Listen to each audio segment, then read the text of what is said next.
Hi guys, welcome to the another lecture of this series which is MPPSC Mains Paper 3 Part B Unit 5. Today we are starting Unit 5. Unit 3 and Unit 4 we have done earlier and today is lecture 13 of this series. So let's just start with the video. देखते हैं आज हम लोग क्या start करने वाले हैं. Okay, unit 5 का जो फर्स्ट टॉपिक है we are going to start with that topic which is population and health problems. Population और हेल्थ प्रॉब्लम्स इंडिया में कहाँ कहाँ एग्जिस्ट करती हैं, क्या क्या एग्जिस्ट करती हैं और उनको करने के लिए हम क्या क्या एफर्ट्स लेकर आ सकते हैं, इम्प्रूवमेंट्स कर सकते हैं, वो हम पढ़ेंगे. Okay, so without any further do let's just start the lecture.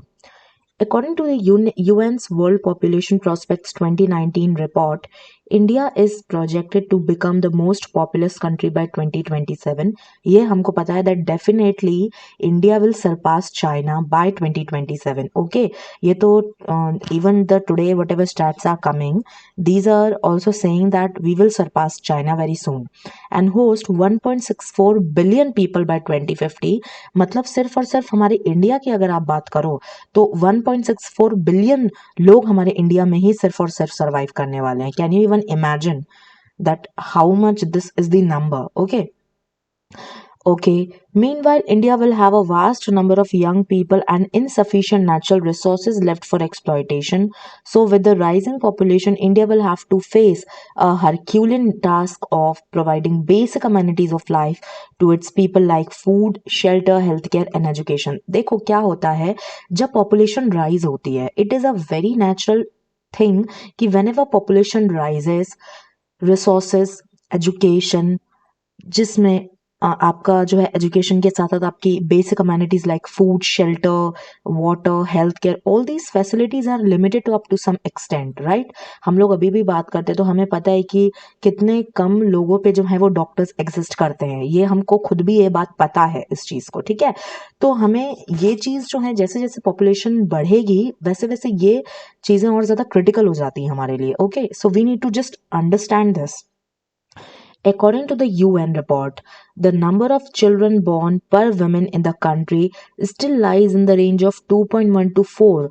Now you see, what is this? This is fertility rate. Okay. Fertility rate. What do you mean by fertility rate? इसका मतलब how many kids a single woman can give birth to. एक अकेली महिला कितने बच्चों को जन्म दे सकती हैं. तो 2.1 to 4 मतलब एक महिला जो है वो 4 बच्चों को जन्म दे सकती है, ठीक है. तो this is the fertility rate of India right now. Okay, so this puts India in the intermediate fertility group of countries in which around 40% of the world population lives. ठीक है, क्योंकि हर महिला जो है वो केपेबल होती है. कहीं कहीं पे फर्टिलिटी रेट बहुत कम होता है, 1.5 होता है, तो वहाँ पे जो है वो स्टेगनेंट पॉपुलेशन फिर होने लगती है. ओके, उस कंट्री की, ठीक है. तो ये चीज़ें इंडिया में तो अच्छी हैं कि हमें एटलीस्ट फर्टिलिटी रेट पे तो कोई इश्यूज नहीं है, but still on this another thing if we talk about, तो पॉपुलेशन डेफिनेटली अगर आपका जो है वो हॉपिंग हो जाएगी, पॉपुलेशन की ओवर पॉपुलेशन हो जाएगा तो हमारे लिए बहुत ज़्यादा दिक्कत मतलब हो जाएगी आगे जाके, ठीक है. India is expected to add nearly 273 million people between 2019 and 2050. ठीक है, तो ये इन्होंने बताया है स्टैट्स कि 273 मिलियन पीपल जो हैं वो आप 2019 से लेके 2050 तक टोटली ऐड कर दोगे. Can now you can think कि इतने लोग जो है आप वो 2019 से लेके 2050 तक 273 मिलियन पीपल को आप ऐड कर दोगे. So much of population. So what are the challenges? देखो यही चीज हम देख रहे हैं, पॉपुलेशन बढ़ेगी तो क्या क्या चैलेंजेस हमारे आएंगे, ठीक है. First is stabilising population. Reduction in fertility rate is one of the prerequisite for stabilizing the population growth, and it would be a challenge to achieve optimal fertility rate in states such as Bihar, Uttar Pradesh, Haryana, Madhya Pradesh, Jharkhand and Chhattisgarh, which have higher fertility rate as per sample registration system data. ठीक है, तो देखो क्या है, अगर हमें मतलब population कम करना है तो डेफिनेटली हमें फर्टिलिटी रेट को कम करना होगा, ठीक है. यही जो है वो एक फैक्ट है जिससे हम अपनी पॉपुलेशन को कम कर सकते हैं, ठीक है.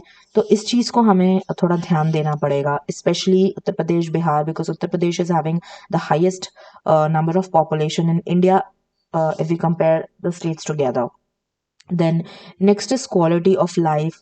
India will need to invest in augmenting its education and healthcare system, grow more food, provide more housing sharply, increase its drinking water supply, and add capacity to basic infra such as roads, transport, electricity, and sewage to provide a minimum quality of life to every citizen. ठीक है, अब देखो, हमें पता है कि हम एक बेसिक, अभी भी इंडिया में जो है वो पॉवर्टी पूरी तरीके से गई नहीं है. We have not eliminated poverty, right. तो इस चीज को हमें ध्यान देना होगा कि अगर पॉपुलेशन इतनी ज्यादा बढ़ेगी तो कैन वी जस्ट, हम क्या एक्सेस दे सकते हैं एक अच्छी quality of life to each and every citizen of India. It is not possible. I personally think so. In my opinion it is not possible because as the population rises, the burden on natural resources and every single basic amenity rises sharply. Okay, तो आपके लिए, आपको definitely, आप जब ज्यादा earn करोगे तभी आप अपनी क्वालिटी ऑफ लाइफ को जो है वो सस्टेन कर पाओगे. Otherwise if you belong to a middle class it will become very very difficult for you to even just look out for some quite affordable luxury. Okay, so it becomes difficult. Okay, then Malthusian fears. Malthus argued that because there will be a higher population than the availability of food, many people will die from the shortage of food. Okay, अब आपको ये भी पता है कि there is a food security issue whenever population rises exponentially. ठीक है, बहुत दिक्कत होती है क्योंकि खाना, मैंने आपको बोला ना, खाना और जो है shelter, food and shelter, this is the very basic basic needs, बिल्कुल बेसिक. ठीक है, तो ये खाना भी आप तभी दे सकते हो जब आपके पास उतना स्टॉक पड़ा हुआ हो. अब आपकी पॉपुलेशन इतनी ज्यादा है, आपके पास उतना स्टॉक ही नहीं है खाने का, तो आप कैसे उनको फीड कराओगे? सोचो ना, तो मारा मारी होगी ना, खाने की होगी, बिल्कुल होगी. इसी चीज की बात हो रही है. Next, heavy expenditure is required in order to fund the basic needs and augment the social infrastructure of India for accommodating the rising population. For that, India will have to raise resources through taxation and other means. ठीक है, तो देखो अब वही है, आपको expenditure ज़्यादा करना होगा. जब आपको बेसिक नीड्स, आपको पानी है, आपको सोशल इंफ्रा जो है वो आपको मेंटेन रखना है, जितनी भी पॉपुलेशन आपकी इंडिया में बढ़ रही है उन सभी को आपको अकोमोडेट करना है at the correct point of time and at the correct space. So you need to expand more, right, on the schemes, on the like different kind of infrastructures. So you need to spend more and more money, and for that taxation will become higher. Of course हमसे ही पैसा वसूला जाएगा उस चीज का. ठीक है, तो ये हो जाएगी एक दिक्कत. Then demographic dividend. In order to reap the benefits from the rising demographic dividend, India needs to develop a strong base of human capital that can contribute significantly to the growth of the economy. But India's low literacy rate will turn demographic dividend into the burden. देखो हमारे पास बहुत population है, we have a young population, no doubt. It is a very very a positive aspect of India, but you need to understand the fact that that whole population is not that much literate. एक literacy भी एक important role play करती है if it comes to the becoming an economic asset. If you are that much educated, you can reap the benefits of economic stability to the population of to the country of India. Then you need to be that much educated, you need to be that much skillful. Okay, तो ये हर एक इंसान नहीं कर पाता India में. Of course, due to accessibility also there are many issues. Then there are also financial issues. They are not able to afford that kind of education, so they just drop out from the school, है ना. तो ये सारी चीजें जो है वो थोड़ा हमें देखना पड़ेंगी. Okay, then next, aging of population. As per India Aging Report 2017 by the United Nations Population Fund UNFPA, the share of the population over the age of 60 could increase from 8% in 2015 to 19% in 2050. तो ये देखो आप कि मतलब 8% से लेकर 19% तक increase कर रही है पॉपुलेशन. कौन सी वाली? Over the age of 60. Okay, means senior citizens. Thereby twin challenges of rising population and old age dependence will add to India's troubles of providing jobs, education, health along with geriatric care. Okay, तो ये चीज़ें भी हमें देखनी है कि जैसे जैसे पॉपुलेशन बढ़ रही है, एजिंग हो रही है, तो जो एजिंग के साथ प्रॉब्लम्स आती हैं, बहुत सारे इश्यूज आते हैं, उन पे भी हमें फोकस करना होगा in order to keep that population healthy and in order to maintain the life expectancy rate of India. Next, inequitable income distribution. In the face of an increasing population, unequal distribution of income and inequalities within the country would be a possible outcome. किसी के पास ज़्यादा पैसा होगा, किसी के पास कम होगा. That will only depending on the different aspects, that how much that person has attained the education and at how much level he has educated himself or herself too. तो इस पे भी डिपेंड करता है कि आप कितनी इनकम अर्न करते हो, राइट? ये चीज़ें हमें थोड़ा सा देखनी है कि इंडिया में जो है वो इनइक्विटेबल इनकम डिस्ट्रीब्यूशन है. Okay, you cannot deny that fact. Then next, what can be done? So what can be done in order to stabilize the population or in order to just avoid these things? क्या हम कर सकते हैं? Okay, first is making agriculture remunerative in nature. What actualizing dream of doubling the income of farmers by 2022 and keeping food prices stable is crucial to ensure nutrition for all. आपको सारी चीज़ें जो है वो इंश्योर करनी होंगी और आपको ये भी इंश्योर करना होगा कि खाना जो है वो सब तक पहुंचे. ठीक है, इसके लिए आपको जो हमारा जो ड्रीम है ना, doubling the income of farmers bye 2022, तो ये चीज़ हमें थोड़ा सा जल्दी करनी होगी, क्योंकि हम जब फार्मर्स को इनेबल करेंगे तो वो जो है वो थोड़ा सा ज़्यादा फोकस करेंगे कि हाँ, उनको भी बेनिफिशियल लगना चाहिए ना खेती करना, और उनको भी लगना चाहिए कि हाँ, अगर हम खेती कर रहे हैं तो इसमें हमारा भी कुछ फ़ायदा हो रहा है. ठीक है, तो एक तो ये फैक्टर है. The next is implementing a universal basic income as a social safety valve with help in providing employment opportunities to a large number of unemployed youth. अब आपको पता होगा यूबीआई क्या होता है, यूनिवर्सल बेसिक इनकम. तो देखो ये एक मेरे ख्याल से नॉर्थ ईस्ट के किसी स्टेट में इसको लागू भी किया गया था, इम्प्लीमेंट किया गया था इसको. इसमें क्या होता है कि आप एक जो भी आपकी पॉपुलेशन होती है स्टेट की, तो उसमें आप एक एक फिक्स्ड अमाउंट ऑफ इनकम देने लगते हो. अगर वो इंसान अनएम्प्लॉयड है, अगर एम्प्लॉयड है तो well and good, they are earning enough.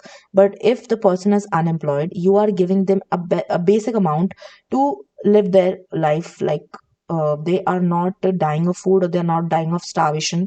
उस चीज़ को इंश्योर करने के लिए you just keep on giving them an adequate amount of income, right? That is universal basic income. वो अमाउंट कुछ भी हो सकता है, that totally depends on the state government. उनको कितना लगता है कि उनके स्टेट में कितनी पॉपुलेशन है और कितनी इनकम से उनके स्टेट का काम चलता रहेगा, ये चीज जो है वो उनके ऊपर निर्भर करती है. ठीक है, then next, managing forest and water resources for future generations, which is sustainable development, and willful implementation of sustainable development goals must assume center stage in policy making. Resources use करना है, कोई मना नहीं कर रहा, बिल्कुल करो, बट एफिशिएंटली यूज करो. ठीक है, ऐसे यूज करो कि उनको खत्म होने की नौबत ना आ जाए. अच्छे से यूज करो, जुडिशियसली यूज करो. Okay, next, the poor, populous northern states must make concerned advances in women's literacy, health, and participation in the workforce, emulating the achievements of the southern states. तो ये चीज़ आपको थोड़ा देखना है कि भैया आपके जो नॉर्दर्न स्टेट्स हैं उनमें भी जो है वो लिटरेसी और ये सब बढ़े, क्योंकि बिहार वगैरह में हम देखते हैं कि बिहार एंड उत्तर प्रदेश के भी थोड़े से इलाके ऐसे हैं जहाँ पर लिटरेसी को इतना ज़्यादा इम्पोर्टेंस नहीं दी जाती. हरियाणा वगैरह में गर्ल्स एजुकेशन में इतना जो है वो ध्यान नहीं दिया जाता है.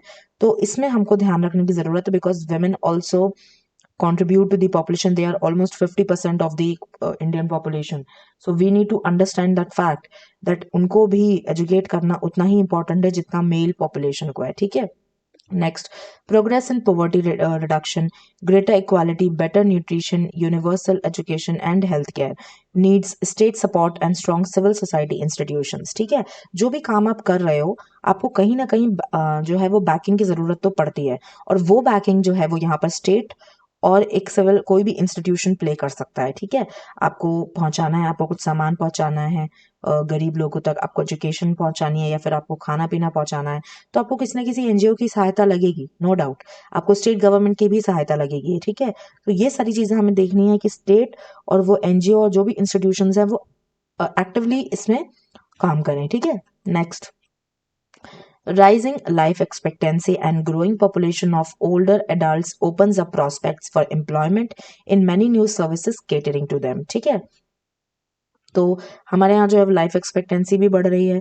तो देखो ओल्डर पॉपुलेशन भी बढ़ रही है। अब जब ये ओल्डर पॉपुलेशन बढ़ेगी ना, तो आपको ये चीज बहुत ध्यान से देखनी होगी कि जब ओल्डर पॉपुलेशन बढ़ती है तो आपको उनके अकॉर्डिंग भी थोड़ा सा है वो देखना पड़ेगा कि कहाँ पे हम एम्प्लॉयमेंट अपॉर्चुनिटीज को एडजस्ट कर सकते हैं। ठीक है, जो वो पॉपुलेशन भी ऐसा ना हो कि बिल्कुल ही अनएम्प्लॉयड हो जाए, टोटली वो जो है वो डिपेंडेंट हो जाए किसी के ऊपर, अपने बच्चों के ऊपर। अगर उनके उनके खुद के बच्चे नहीं है तो फिर वो कहाँ जाएंगे। ठीक है, ये चीज में भी हमको काम करना होगा। ठीक है, next, effective and efficient implementation of schemes like Amrit, smart cities, piped water for all, Make in India, and Sustainable Development Goals framework will certainly help in augmenting the social infra and will help India in reaping the benefits of its demographic dividend.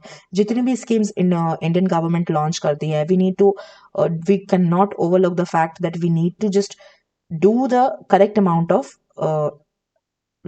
हमें ऐसे काम करना होगा कि वो benefits जो हैं scheme के वो सही लोगों तक पहुंचे। ठीक है, ये चीज हमें इंश्योर करनी पड़ेगी। ठीक है, next, India needs to find ways to contain the growth of the population without the use of coercion. ठीक है, तो हमें ये चीज देखनी होगी, इस चीज पे थोड़ा सा हमें ध्यान देना होगा कि हमें फोर्सफुली नहीं करना है।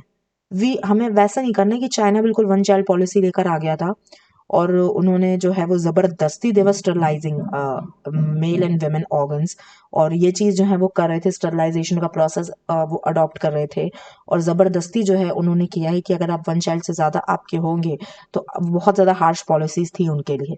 ये चीज हमें नहीं करनी है। ओके, इससे बहुत ज्यादा दिक्कत हो सकती है। Okay, so we should not adopt the process of coercion. Instead we should promote the growth. Definitely growth तो हमें प्रमोट करनी है, but we also should you know think of the steps जिससे हम थोड़ा सा कंटेन कर पाए और थोड़ा सा जो है वो स्टेबिलिटी लेकर आ पाए। ठीक है, इतनी जो ड्रास्टिकली चेंज हो रही है पॉपुलेशन, इतनी ना हो उसमें, उस केस में ऐसी हम नॉलेज लेकर आए लोगों के लिए कि even the couples are educated कि if they wanted children, तो the two children are enough. Okay, so there's no need for the bringing the third child in the world. So it is very important to educate the young couples who are getting married. उनको ये चीज बताना जरूरी है। ठीक है, तो ये सारी चीजें जो है वो एकदम से नहीं आती हैं, but certainly this kind of education can be developed. Okay, so the government of India, politicians, policymakers, and civil societies should initiate a bold population policy and initiatives so that the economic growth of the country can keep pace with the demands of a growing population. Like here, they are saying that the government should bring some of these steps in order to, stable the population.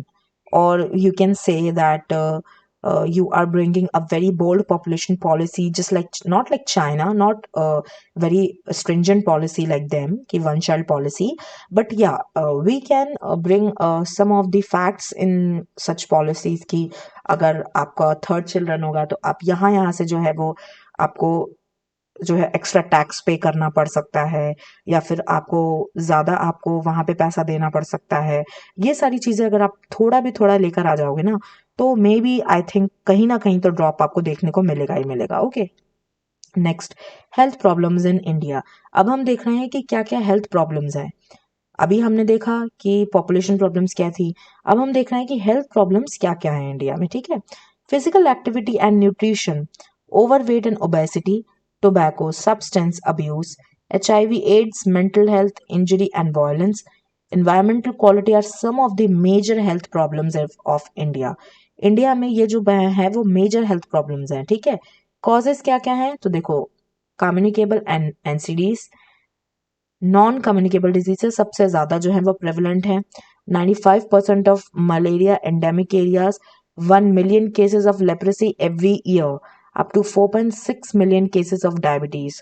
तो आप ये चीज देखो कि 95% जो है वो malaria endemic है हमारे इंडिया में, और ऊपर से ज्यादा 1 million cases of leprosy are there every year, every single year, or 4.6 million cases are of diabetes. So these are major concerning issues. The next is environmental sanitation. Some 400 million people defecating in open areas. Open defecation जो open defecating जो district या जो भी scheme run हो रही थी उसको हमें देखना है कि अभी तो हम लोगों ने काफ़ी कुछ अचीव कर लिया उस स्कीम के अंडर, बट अभी और भी बहुत कुछ अचीव करना बाकी है, ठीक है। Then medical care problems, there are almost 4 times the medical practitioners in urban than in rural areas per 1000 population. तो ये चीज़ हमें इंश्योर करनी है कि ज़्यादा से ज़्यादा मेडिकल प्रैक्टिशनर्स होंगे तो हेल्थ प्रॉब्लम्स कम होंगी, क्योंकि रूरल एरियाज़ में और ज़्यादा उनको ज़रूरत होती है, क्योंकि वो एक्सेस ही नहीं कर पाते हैं हॉस्पिटल्स को, तो वो और ज़्यादा बीमार पड़ते हैं, है ना। Next, nutritional problems in India, about 48% of children in India suffer from some or the other kind of degree of malnutrition. ये तो हमने पहले भी बहुत देख लिया चिल्ड्रन के केस में, वुमेन के केस में, कि माल नरिशमेंट बहुत ज़्यादा है इंडिया में, ठीक है। और इसके मेजर रीजंस ये भी हैं कि रूरल एरियाज़ में, क्योंकि मतलब कम्युनिटी हेल्थ केयर और प्राइमरी हेल्थ केयर जो हमारे सेंटर्स होते हैं, वहाँ पे उतना जो है वो शायद उनको नरिशमेंट नहीं मिल पाता है, और इंस्टीट्यूशनल डिलीवरी नहीं हो पाती है। एक मदर की अगर इंस्टीट्यूशनल डिलीवरी होगी तो डेफिनेटली कुछ ना कुछ केयर तो उनको वहाँ पे प्रोवाइड करी ही जाएगी, ठीक है। Next, health education and empowerment. Healthcare industry comprises hospitals, medical devices, clinical trials, outsourcing, telemedicine, medical tourism, health insurance, and medical equipment. India's healthcare delivery system is categorized into two major components, public and private. We already know that.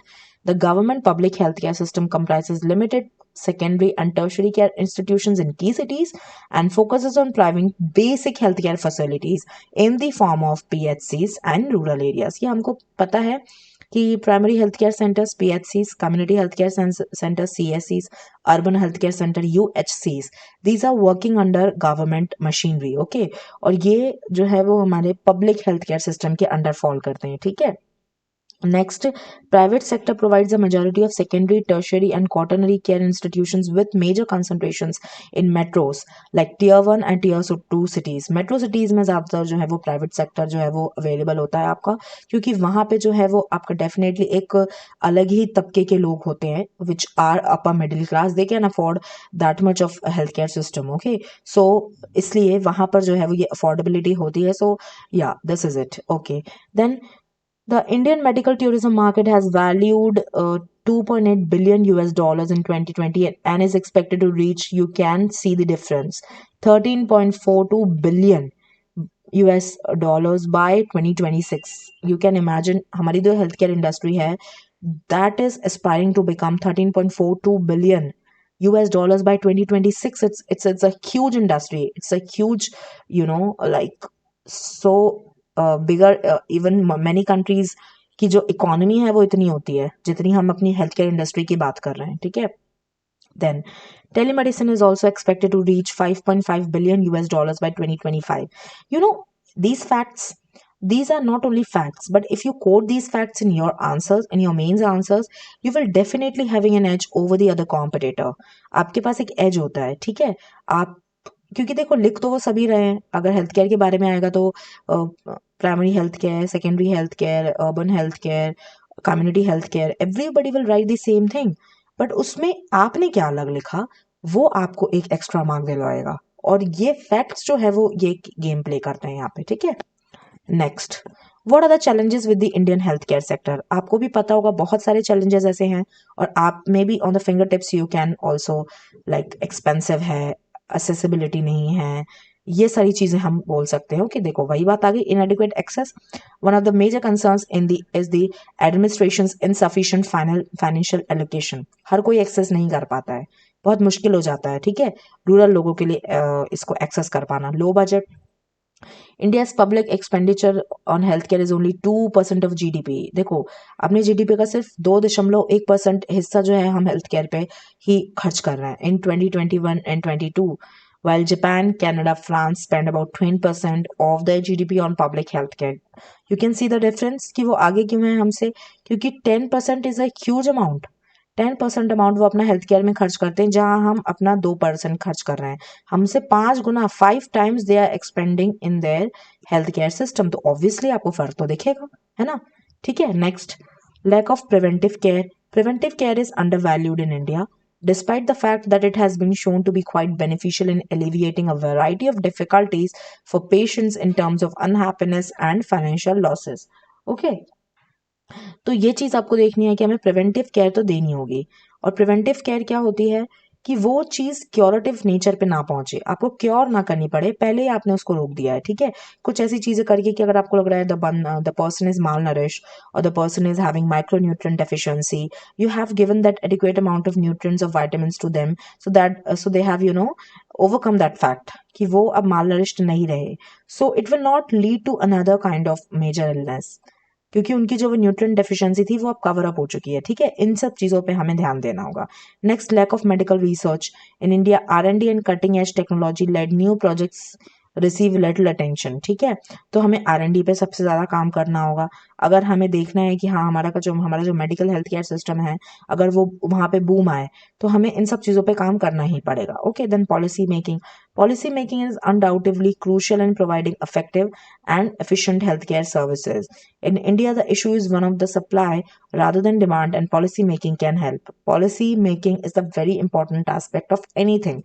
आप health care के case में बात करो, आप education के case में बात करो, पॉलिसी मेकिंग अगर एफिशिएंट होगी, सही चीज तरीके से पॉलिसी को जो है इम्प्लीमेंट किया जाएगा तो आपको दिखेंगे results. Okay, next, health empowerment, potential of Indian health care sector, क्या क्या पोटेंशियल है इंडियन हेल्थ केयर सेक्टर में वो हम देख रहे हैं अब, ठीक है। India's competitive advantage lies in its large pool of well trained medical professionals.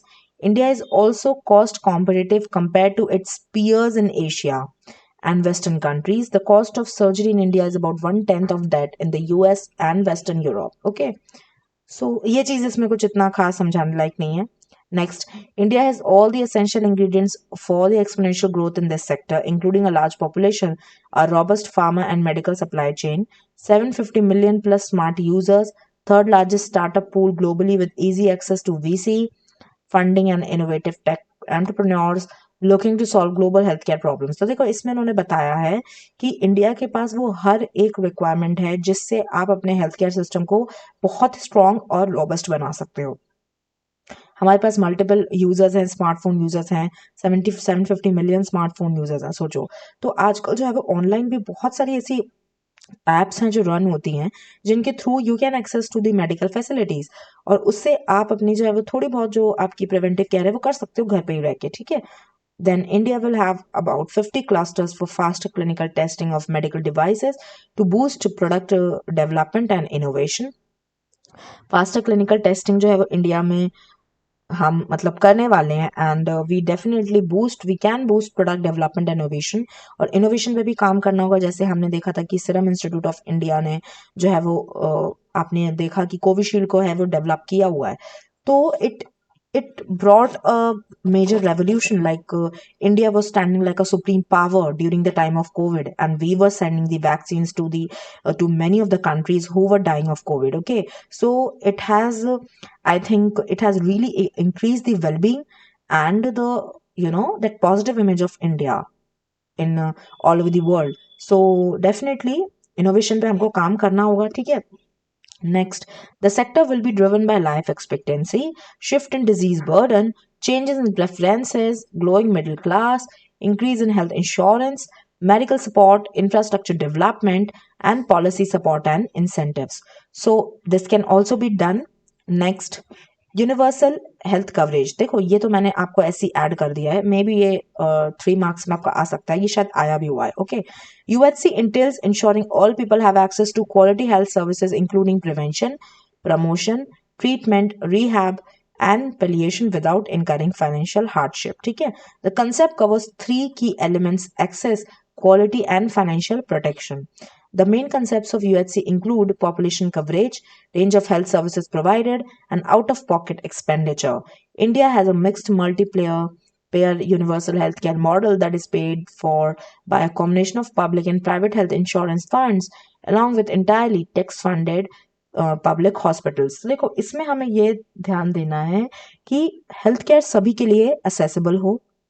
Universal का मतलब यहाँ पे असेसिबिलिटी से लेकर है, सभी लोग उसको एक्सेस कर पाए और अफोर्डेबल भी हो। ऐसा नहीं आपने एक्सेस तो करवा दिया बट आपने इतनी महंगी कर दी दवाइयाँ, आपने इतने महंगे कर दिए, आपने ट्रीटमेंट इतना महंगा कर दिया कि लोग अब एक्सेस तो चलो कर पा रहे हैं but they are not affording it. तो मतलब क्या रहा उस एक्सेसिबिलिटी का?